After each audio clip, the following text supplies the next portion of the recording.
Hello everyone, I'm Grant, I'm the King of New Camelot, and this is the first in a new series of videos that we're doing called New Camelot React. And basically, we're going to be looking at videos by other micronations and about other micronations, books by and about other micronations, and reacting to them. Some will review, um,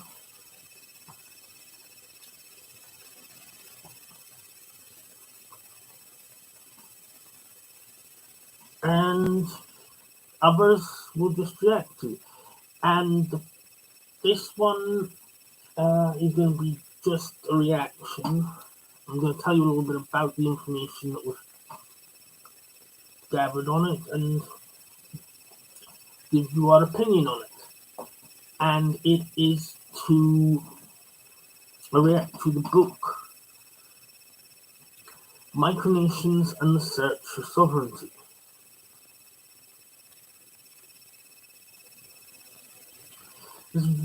This book has probably been out for some time. It's most likely been out for some time now, but it's the first that we've ever actually had a chance to look in and find out anything about it. And honestly, I felt that we had to do this book first.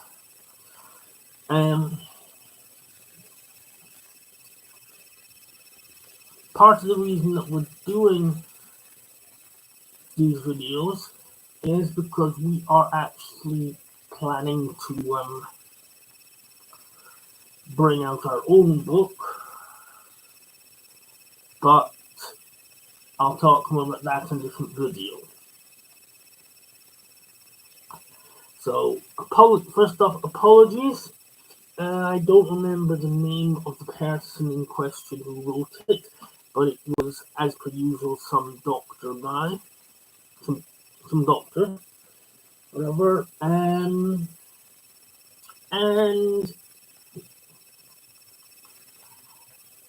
I've seen a video where he talks about everything that's in about all the stuff that's in his new book.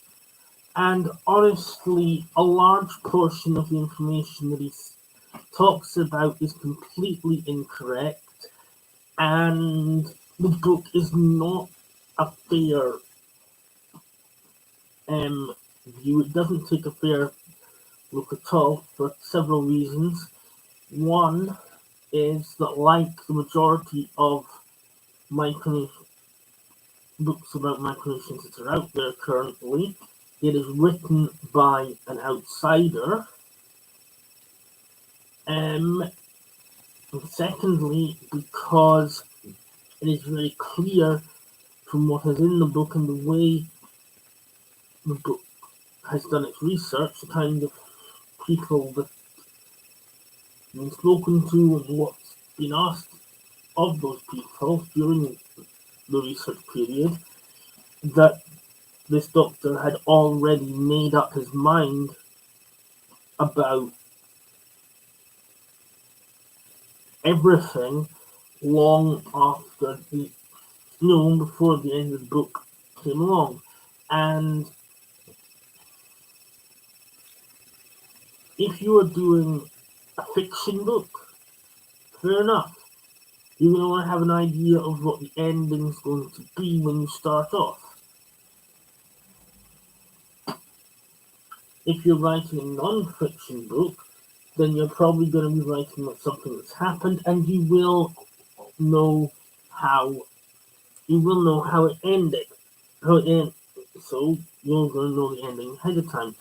But if you are supposed to be researching something and coming to a conclusion about things based on the research that you do,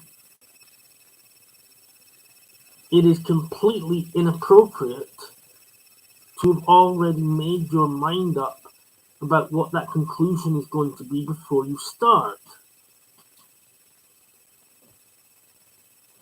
The point of doing research is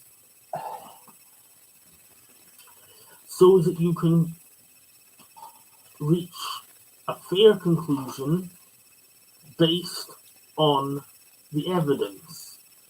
The result comes from the evidence. You can't reach a fair conclusion if you manipulate the evidence to fit what you want to happen.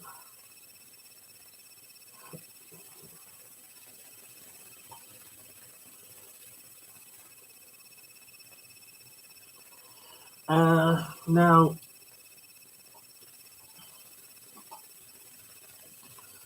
the Doctor has tried to, make it seem like it is trying to give a fair view in the book. But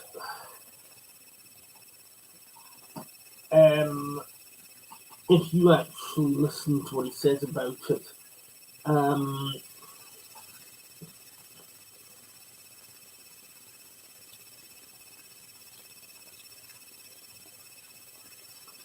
you will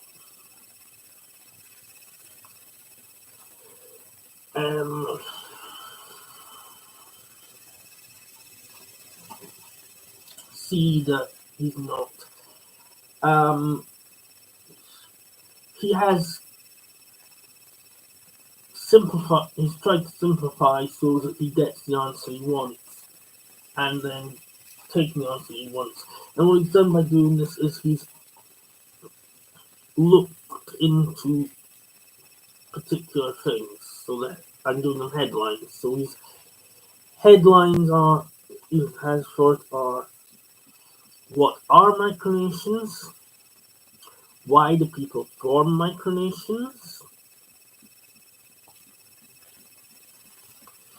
How do recognized nations react to micronations?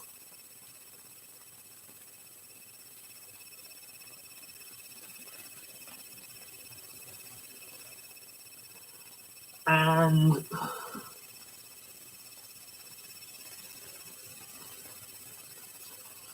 are micronations sovereign?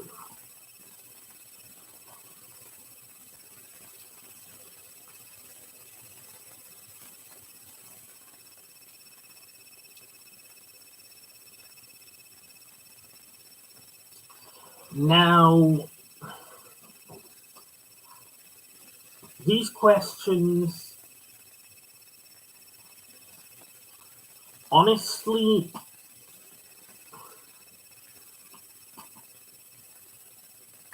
depend on your point of view.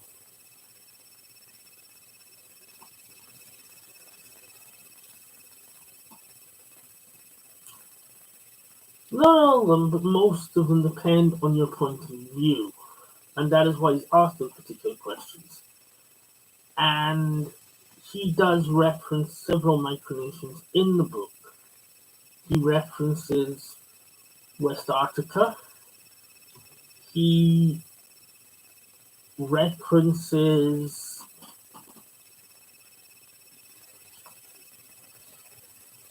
who, yes, that is an actual micronation. He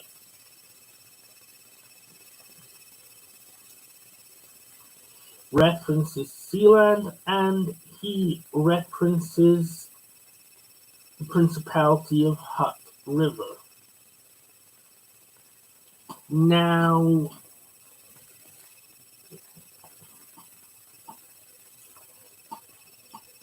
let's look at Sealand to begin with.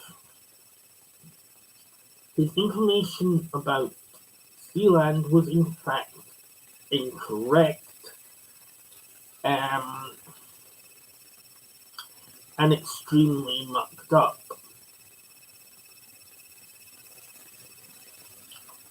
There are plenty of videos out there giving proper story about Sealand, and there are interviews out there.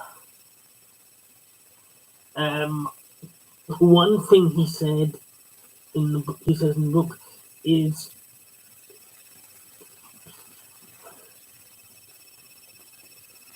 that it was the courts refused to accept that the Principality of Sealand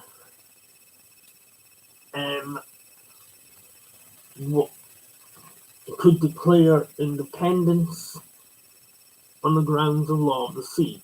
For those of you who don't know, law of the sea is essentially to do with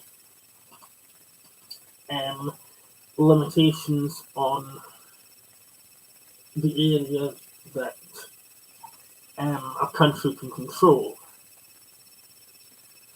Now, these days, countries are allowed to control everything within their borders, plus everything within a 12-mile radius off their borders.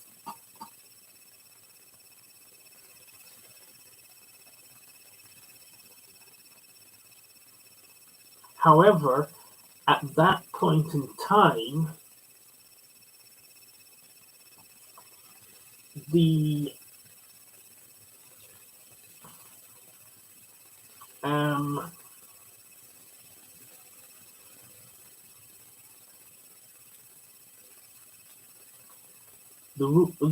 distance was less, and in fact, the fortress, which would become the Principality of Sealand, was outside of British waters.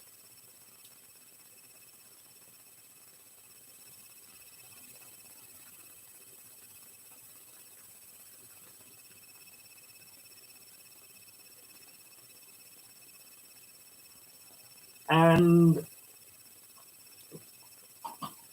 it did come that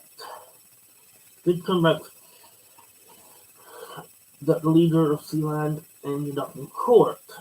However, again, the doctor who's written this book got it wrong. He stated the person in question was arrested and charged with selling postage stamps without a license. This is not true. Sealand did not start selling stamps until after they declared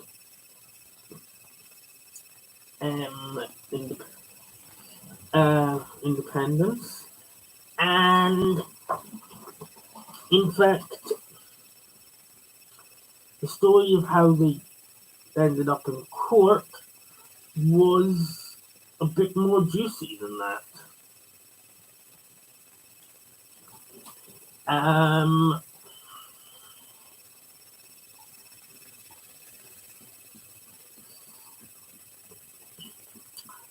So, and I'll put a link in the description to a Sealand video later on, if I can find one, and to the doctor's video.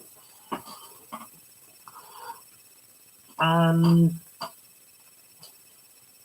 so it all started out, this guy he'd originally been, I believe he'd been in the military or something. Yeah, he was a military officer, and then, that's not relevant, but he decided to be a DJ. Unfortunately, he wanted to be a rock and roll DJ, and the government in that area banned rock and roll music.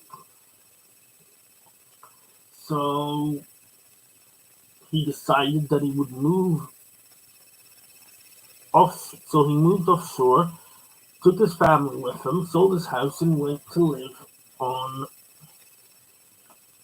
an abandoned fortress in the sea, as you do.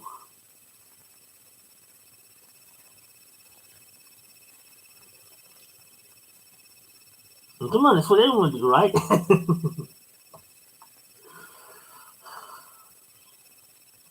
No, but I jest. But no, but seriously, he did. He did. So I'm not exactly a normal thing to do, granted. And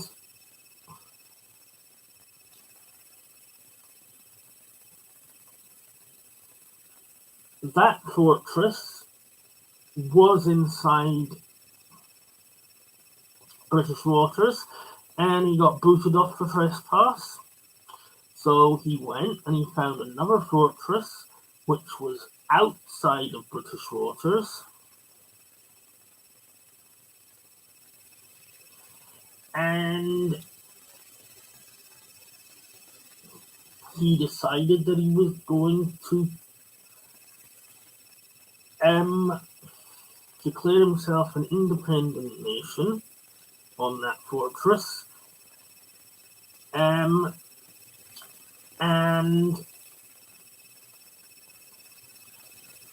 sell postage stamps and passport covers and citizenships to his nation instead of music,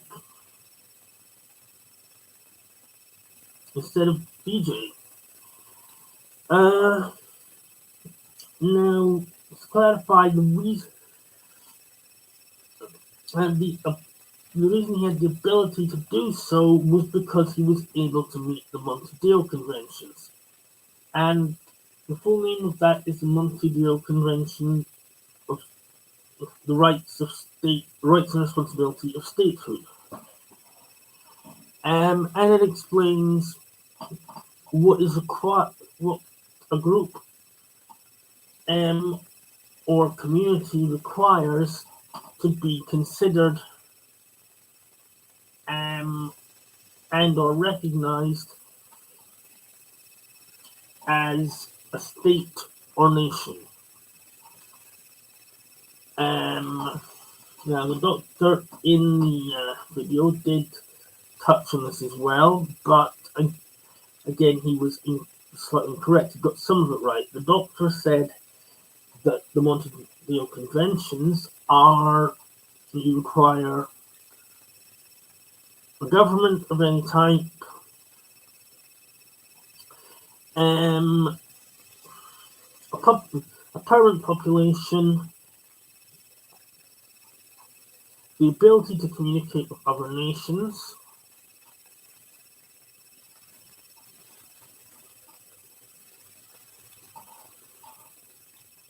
and a defined territory. Now, he said that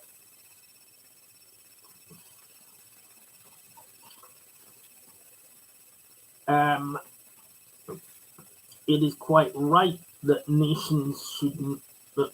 recognized nations should not recognize micronations that meet the Montevideo Convention because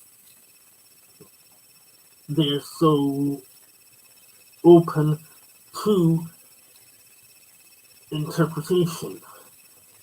And one of the things that's open to interpretation is that there's nothing in it that says your government must be functional. In fact, that is completely incorrect. The Montevideo Convention doesn't just state that you must have a government, it states you must have a functional government.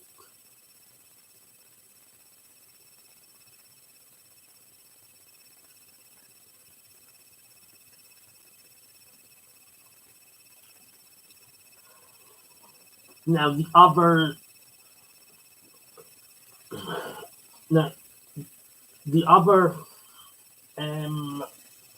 things, parts of it, The UN themselves has stated why those have been left open to interpretation.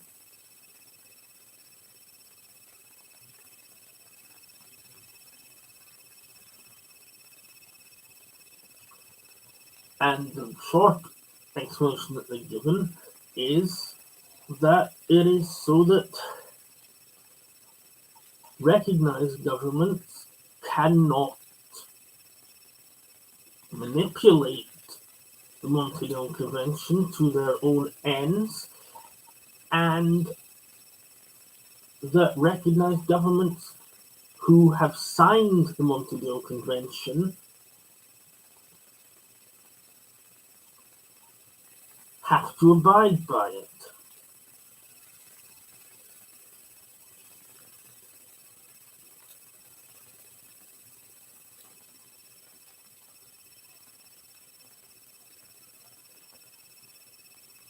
Now,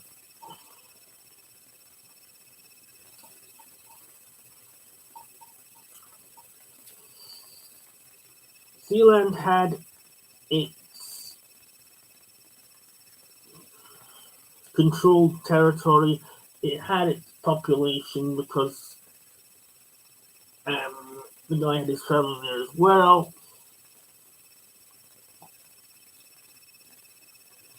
And it had the ability to communicate with other governments.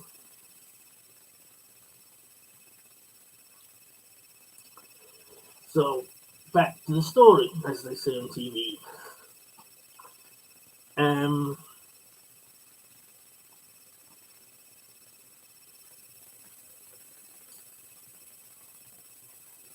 When they were in the second fortress, after a while, the British government sent people out to start demolishing all the old unused fortresses, and a crew came towards the Sealand fortress, and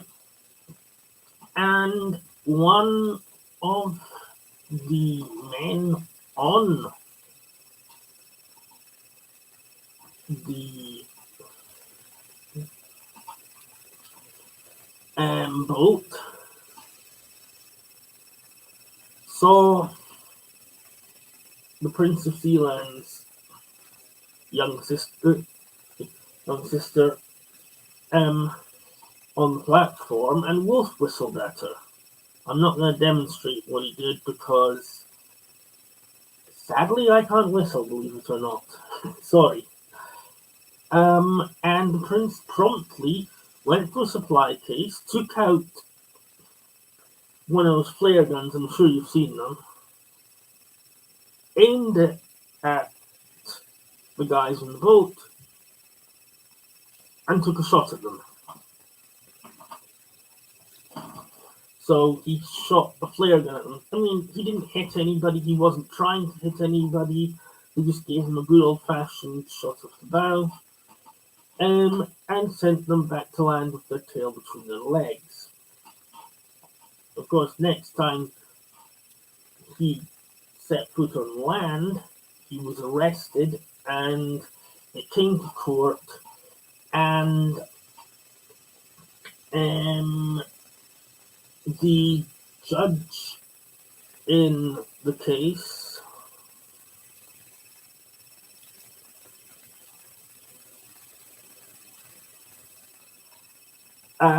said that the court had no authority over what had happened, because it had happened in international waters. It had not happened within the UK borders, and then laughed and said it had been a swashbuckling affair.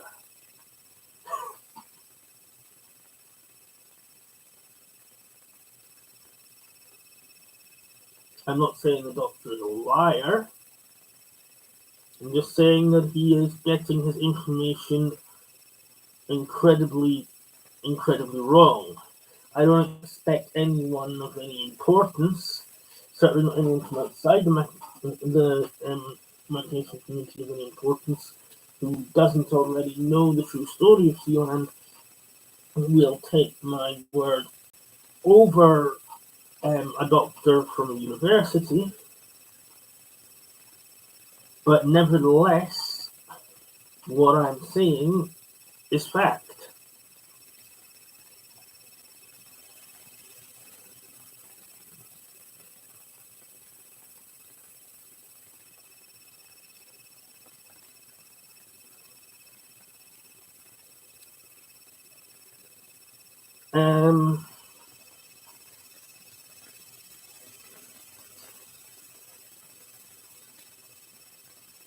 Now the doctor states in his book that there is no solid way for anyone to set down a set of rules or diagram that tells us what should and should not make you a nation or a state. And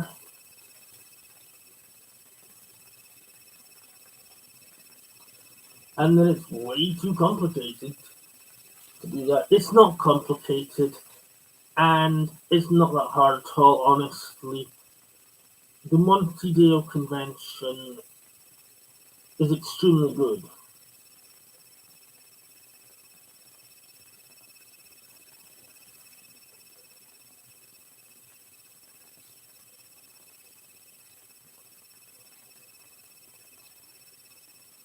It's the best we're going to get, and they've done a really good job of creating something that gives guidelines.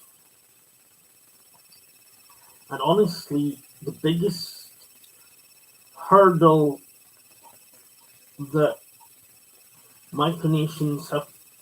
serious micronations have to deal with, I think, certainly one of the biggest, is idiots like this who go around all the colleges and universities and schools and saying all this nonsense and writing and selling books which simply do not tell the full story, focus on, for lack of a better term, the silly and unserious side of micronations.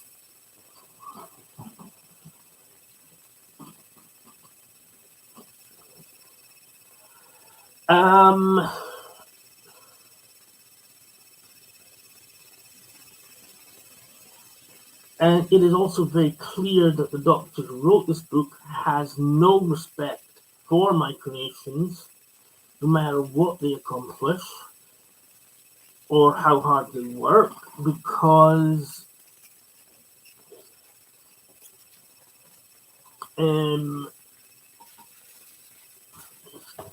he does say that he does refer to micronations as people who are pretending to be states. Well, while that may be true for some, in fact possibly a lot of micronations, it is not true for micronations as a whole. So the book has a lot of information in the book is incorrect and out of date.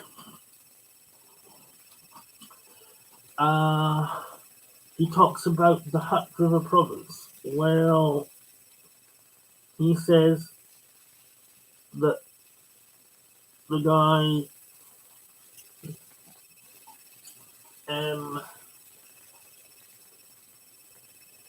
that run it lost due to the overdue tax bill, which at least he's kind of in the ballpark now, but is not entirely true. the story behind there is that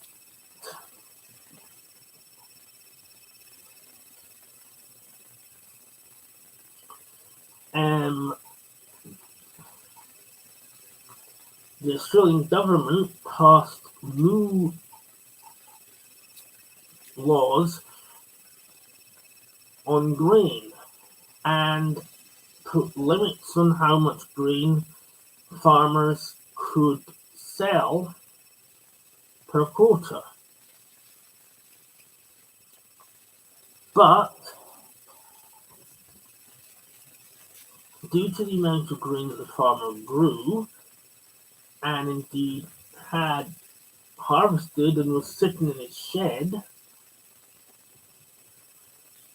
it was going to mean that about 80% of his, well, no, not 80, 70% of his grain was going to sit and rot because some Egypt in a suit in an office somewhere had decided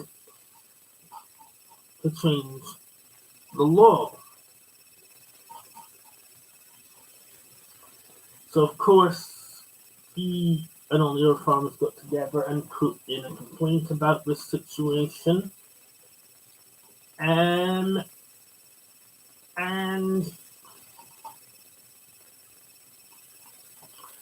they were told,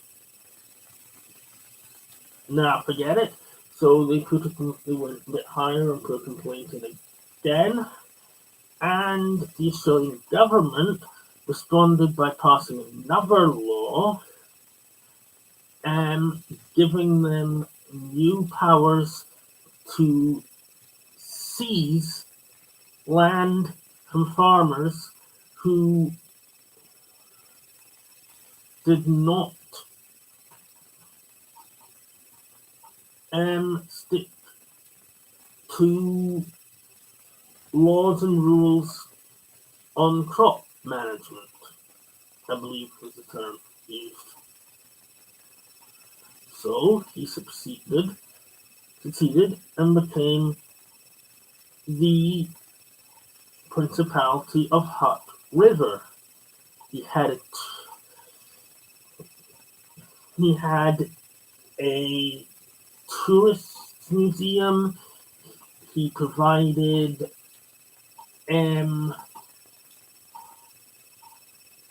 really good tourist attractions, like caravan space. And one day, after years,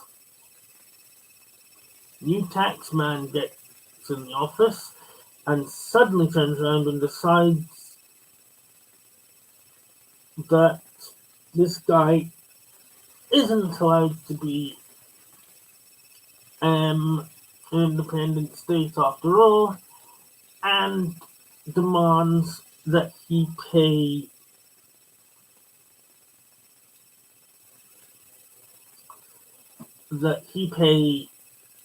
all the taxes back that he would have paid if he hadn't been accepted as independent. And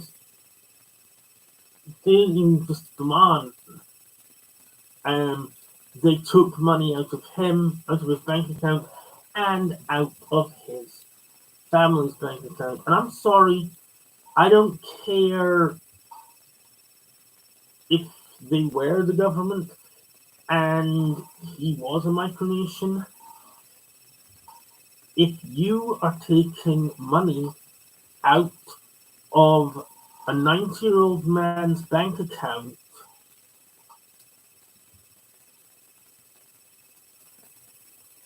to force him to pay for something that he was told he wouldn't have to pay for, you are the one in the wrong, and you're the bad guys.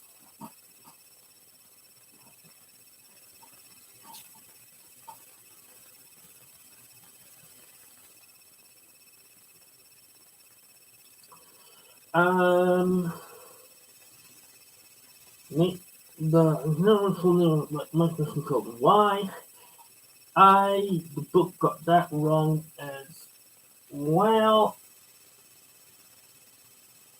The person in question was actually a member of the council, and he withdrew from the council and then declared himself a micronation. There are a lot of micronations out there doing a lot of good, but micronations who are serious, who really want to build a better world,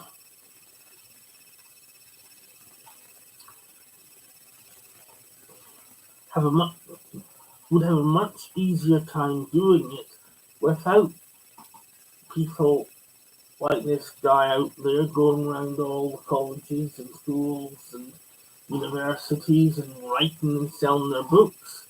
For the simple reason, we live in a world obsessed with titles. And unfortunately, if someone writes a book about you and he has a title like doctor or professor, and he has a university degree, and he works for a university or whatever, even if any moron can look at a little bit of the book once and see that everything else is nonsense,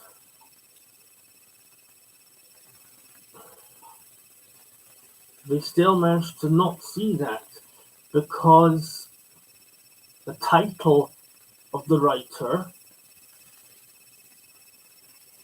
gives the author, and by extension the book, legitimacy.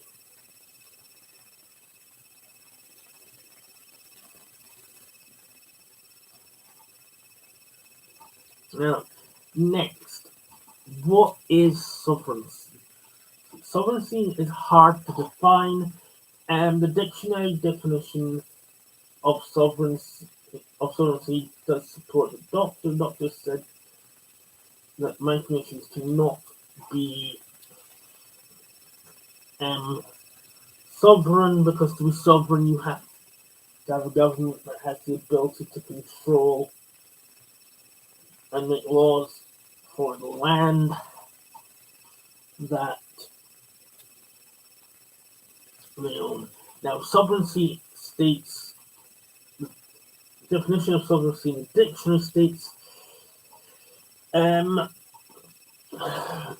that being sovereign is to be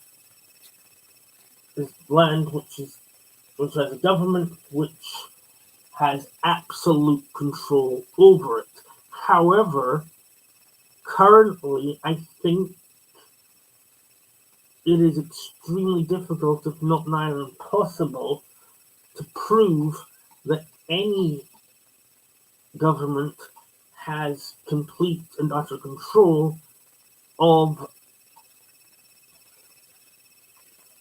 their land, their country. The Scottish government Scotland has its own parliament, but that parliament could be dissolved any time King Charles and or the United Kingdom government made the decision that Scotland shouldn't have one anymore. It was created, and Scotland had to persuade the Scottish government. Scotland had to persuade the English government, or more accurately, the British government, to allow it to have one. The money came from England,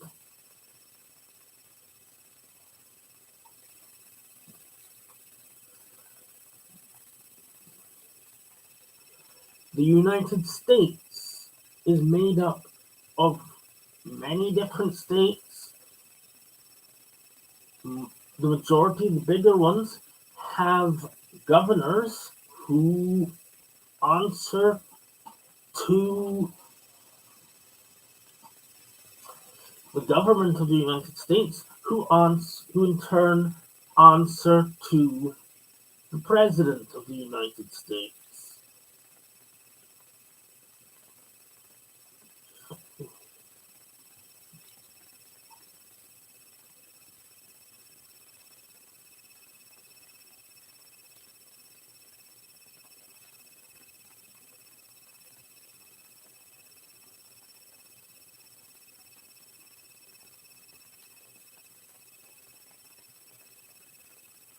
Russia has the oligarchs who answer to the Kremlin, who answers to Vladimir Putin.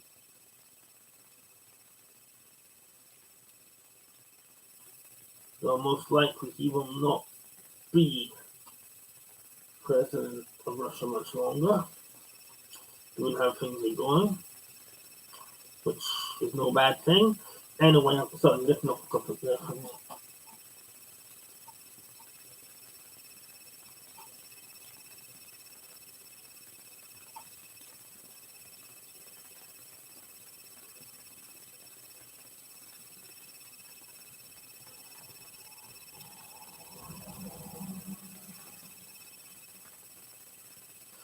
And I would actually argue that you can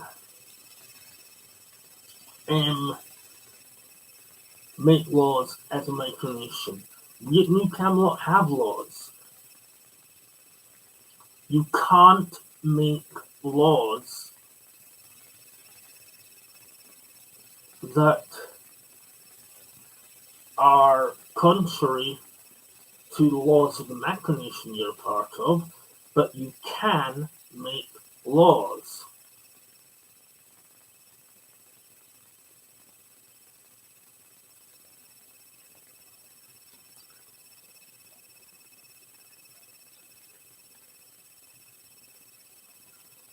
The biggest obstacle to a micronation's government having control over its people is not, in fact, the macronation it's a part of. It's the fact that it's voluntary. Members of, let's call them citizens, because that's the term we should use. Citizens of a micronation, if they break the rules and they break a law, assuming you don't boot them out of your micronation, they have two options, basically. They can go through whatever the disciplinary process is in that micronation, stand trial or whatever, and if they're found guilty, accept the punishment decided by the micronation's governing system. Or alternatively, they can simply take, which in my opinion would be the less or the slightly more cowardly approach, which is to leave that micronation, and there wouldn't be a lot you could do to stop it.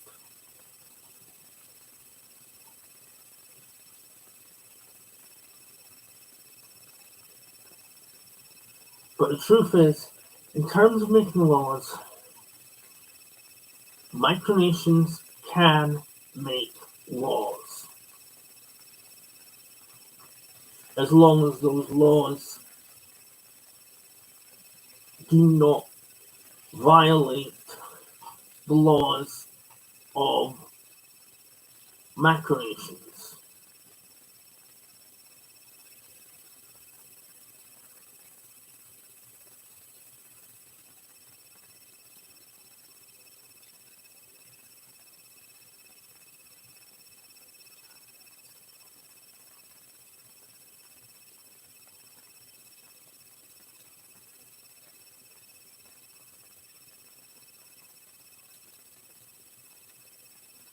For example, and this is an extreme example, it's just the first one that comes into my head,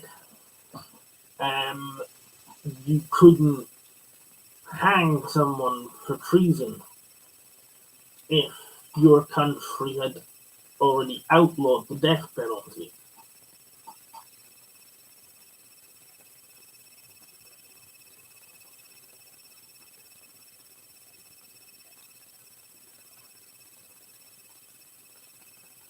I would also state that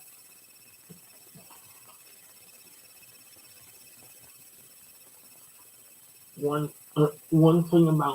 positive thing about the voluntary nature of micronations is that micronational governments are, in fact, more accountable than macronations. Because ultimately, in a macronation, you have to wait a certain amount of time before you can do anything before you can try and vote the government out of office if they don't stick to doing what they say they're going to do for you.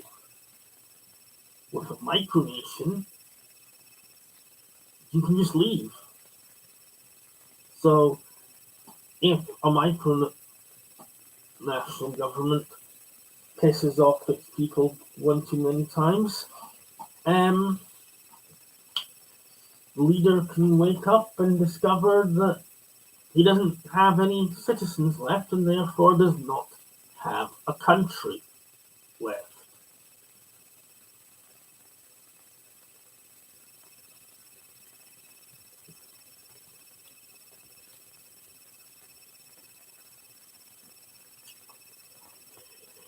Doctors and governments and the UN, they all blow trumpets and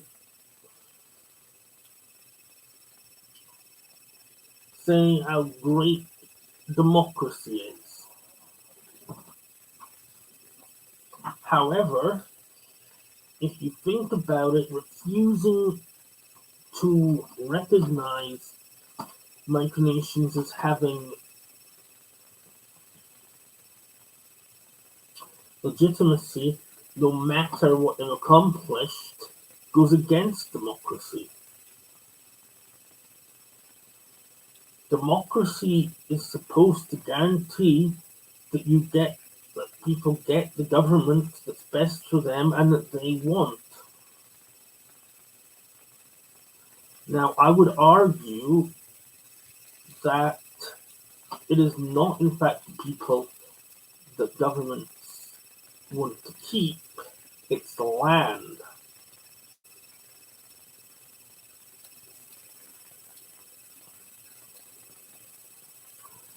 Either that or most governments are just very, very stupid, which I wouldn't discount either. But think about this.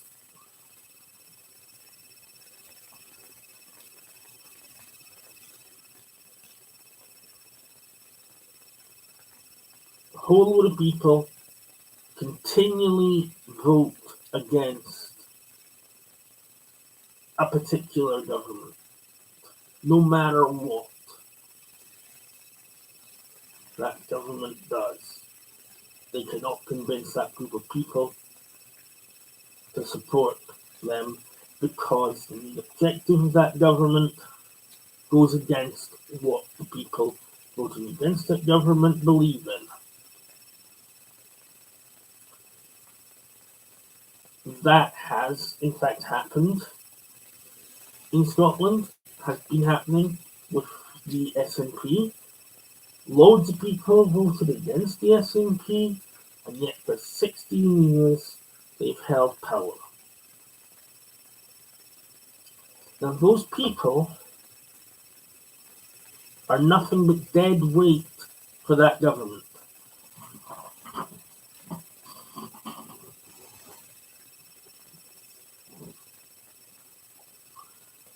So the logical and sensible thing to do if those people formed a micronation would be for that government to turn around and say, okay, fine, look guys, you've got your land, you're able to communicate with other nations, you've got your permanent population, you've met the Montevideo Convention,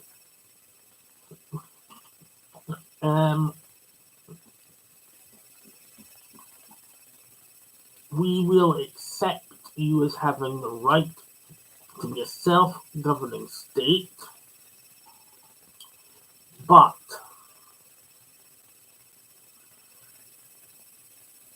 you cannot vote in our elections anymore.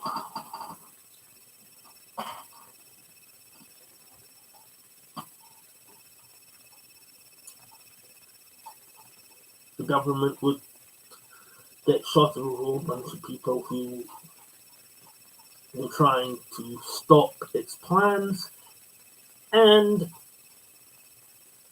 the people in the micronation would get rid of the government that they felt was abusing them. It's a win-win.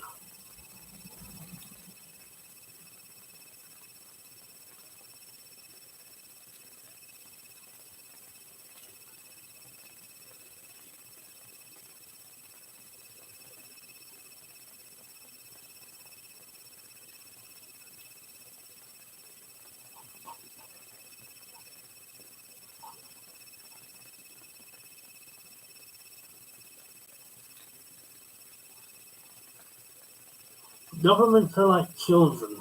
They want to keep what they've got at any cost, and they don't want to accept that anyone could do it better than they could.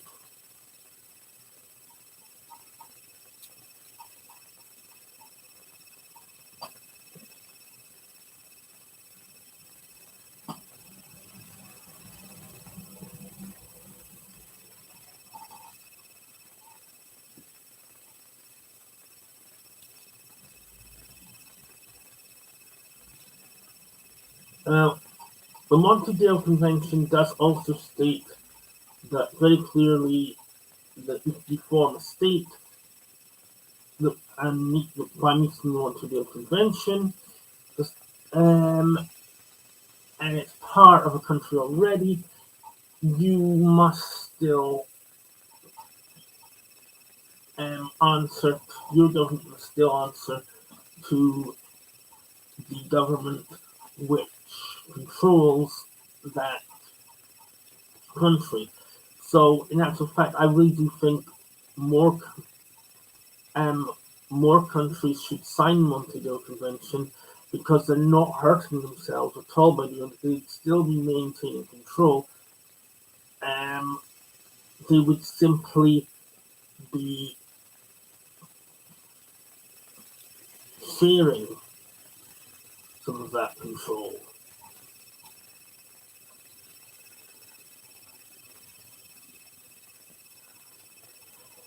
So I do think the book is wrong.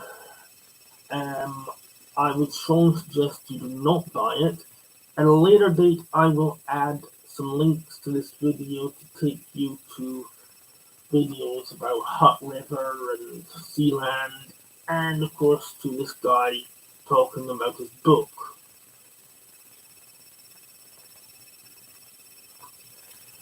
But honestly,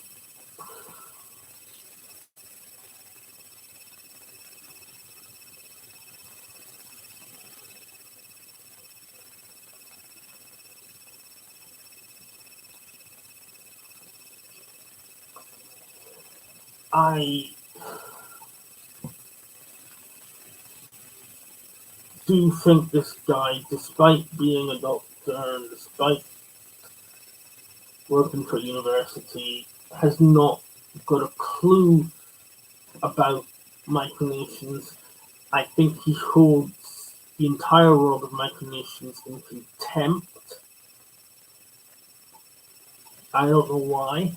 maybe he had a bad experience with micronation once.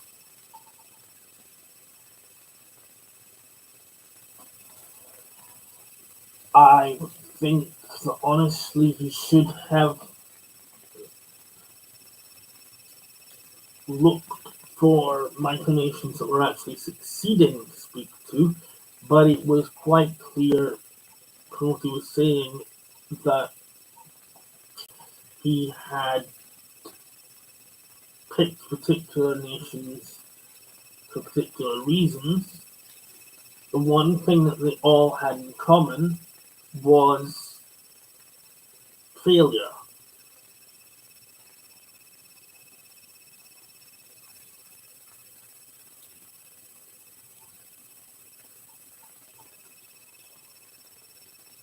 The book that we at Camelot will be writing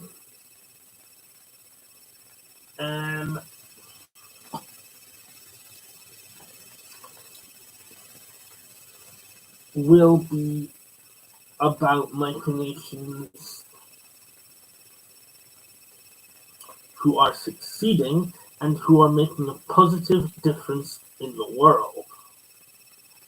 Well, I think I've taken up enough of your time. If you did enjoy this video, if you did find it informative, hit the like button, subscribe if you haven't already, leave me leave leave some comments, tell me if you agree with what I've said, and I will catch you in the next one, my friends.